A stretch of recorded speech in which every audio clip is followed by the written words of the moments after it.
Pas viteve të komunizmit, besimi fetar në Shkodër u përball me një periudhë ringjalljeje dhe transformimi. Në vitet 90, Radio Shkodra u kthye në një nga hapësirat ku reflektua kjo liri e sapo fituar, përmes emisioneve Horizontet e Krishtena, drejtuar nga Gjon Stefa. Unë kam administruar një emision të Radio Shkodra, Horizontet Krishtena.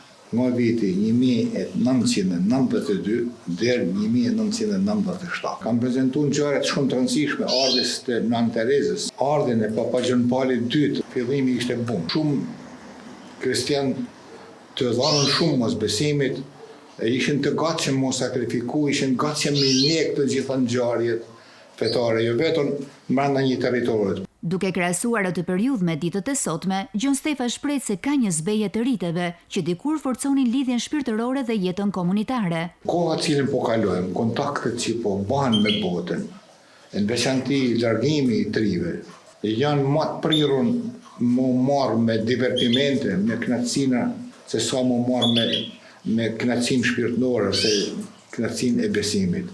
Bëret ky fenomen tek mosha njekjes së meshëve, tek kisha të ndryshme. Moshat janë gjithmonë 50 vjeçare, shumica njerëzve që i njekun. Rrëfimi Gjon Stefës sjell një pasqyrë reflektuese mbi rrugtimin e besimit fetar në Shkodër, një këndvështrim personal mbi transformimet shoqërore dhe shpirtërore ndër vite.